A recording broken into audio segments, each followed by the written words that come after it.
See, India and Saudi Arabia, we have a wide-ranging strategic partnership which has deepened in the last several years considerably. We expect that this strategic partnership will keep in mind mutual interest and sensitivities.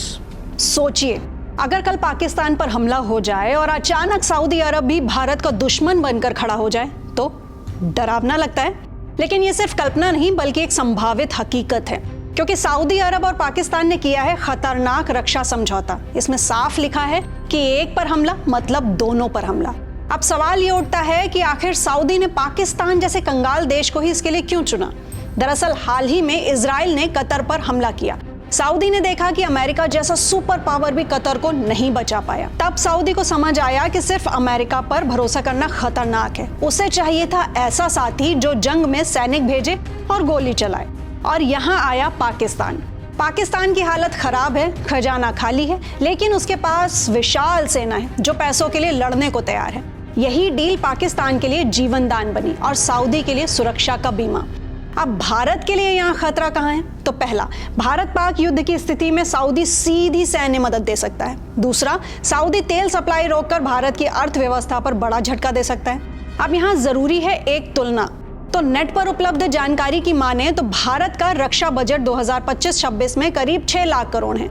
इसमें नए हथियार, उपकरण, pension और research and development सब शामिल है। पाकिस्तान ने भी 20% बढ़ाकर अपना रक्षा बजट 2550 अरब पाकिस्तानी रुपए कर दिया। वहीं सऊदी अरब का रक्षा बजट करीब 74 अरब डॉलर है, जो उसे दुनिया की टॉप 5 सैन्य खर्च करने वाली ताकतों में लाता है। यानी अगर पाकिस्तान की सेना और सऊदी का पैसा तेल मिल जाए तो भारत के लिए ये खतरनाक कॉम्बिनेशन हो सकता है।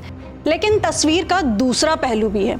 सऊदी के हथियार अमेरिका से आते हैं। वो अमेरिका की मंजूरी के बिना पाकिस्तान को कुछ नहीं दे सकता। और सच ये भी है कि भारत और सऊदी के बीच 43 अरब डॉलर का व्यापार है। सऊदी अरब भारत जैसा विशाल बाजार गंवाना नहीं चाहेगा। जहां तक पाकिस्तान के इजराइल पर परमाणु हमले का सवाल है, ये नामुमकिन है, क्योंकि पाकिस्तान जानता है कि उसके पीछे अमेरिका और न्यूक्लियर पावर खड़ा है। ऐसी गलती पाकिस्तान को मिटा सकती है। तो निष्कर्ष साफ है कि ये रक्षा समझौता पाकिस्तान के लिए राहत की सांस है, लेकिन भारत के लिए रणनीतिक सिरदर्द। यहाँ खेल सिर्फ युद्ध का नहीं बल्कि धर्म, राजनीति और व्यापार तीनों का है। तो सवाल अब आपसे कि क्या सऊदी पाकिस्तान का ये गठबंधन भारत के खिलाफ नई साजिश है या फिर ये सिर्फ एक दिखावा है, पाकिस्तान की मजबूरी और सऊदी का डर? क्या कहना है आपका? अपने विचार हमें नीचे कमेंट सेक्शन में जरूर शेयर करें और साथ ही साथ ऐसे ही इंफॉर्मेटिव एक्सप्लेनर्स के लिए सब्सक्राइब करें INX लाइव को।